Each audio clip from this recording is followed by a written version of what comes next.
राजा हरिश्चंद्र अयोध्या के प्रसिद्ध राजा थे जो सत्यव्रत के पुत्र थे। ये अपनी सत्यनिष्ठा के लिए अद्वितीय हैं और इसके लिए इन्हें अनेक कष्ट सहने पड़े। ये बहुत दिनों तक पुत्रहीन रहे पर अंत में अपने कुलगुरु वशिष्ठ के उपदेश से इन्होंने वरुण देव की उपासना की तो इस शर्त पर पुत्र जन्मा कि उसे हरिश्चंद्र यज्ञ में बलि दे दें।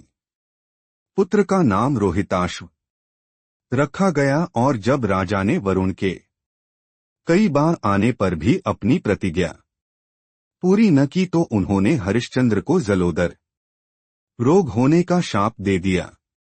रोग से छुटकारा पाने और वरुण देव को फिर प्रसन्न करने के लिए राजा वशिष्ठ जी के पास पहुंचे।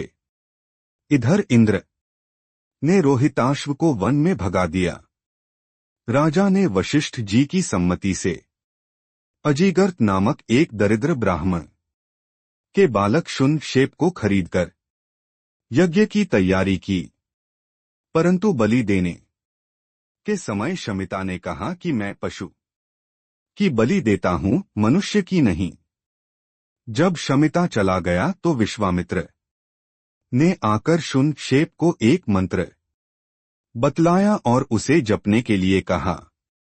इस मंत्र का जप करने पर वरुण देव स्वयं प्रकट हुए और बोले, हरिश्चंद्र तुम्हारा यज्ञ पूरा हो गया। इस ब्राह्मण कुमार को छोड़ दो, तुम्हें मैं जलोदर से भी मुक्त करता हूं। यज्ञ की समाप्ति सुनकर रोहिताश भी वन से लौट आया और शुनक्षेप विश्वामित्र का पुत्र बन गया। विश्वामित्र के कोप से हरिश्चंद्र तथा उनकी रानी शैव्या को अनेक कष्ट उठाने पड़े।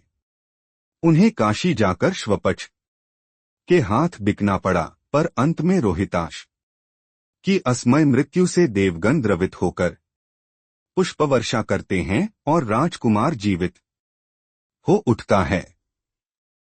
इस महान राजा से संबंधित कहानी के विषय में एक महान तार्किक व्यक्ति रिसुल ने बताया कि विश्वामित्र के कहने पर अपना सब कुछ दान देने के पश्चात दक्षिणा देने हेतु पहले अपने पत्नी को 500 स्वर्ण मुद्रा व बच्चे रोहित को 100 स्वर्ण मुद्रा में बेचने के पश्चात स्वयं को भी 500 स्वर्ण मुद्रा में बेच दिए थे।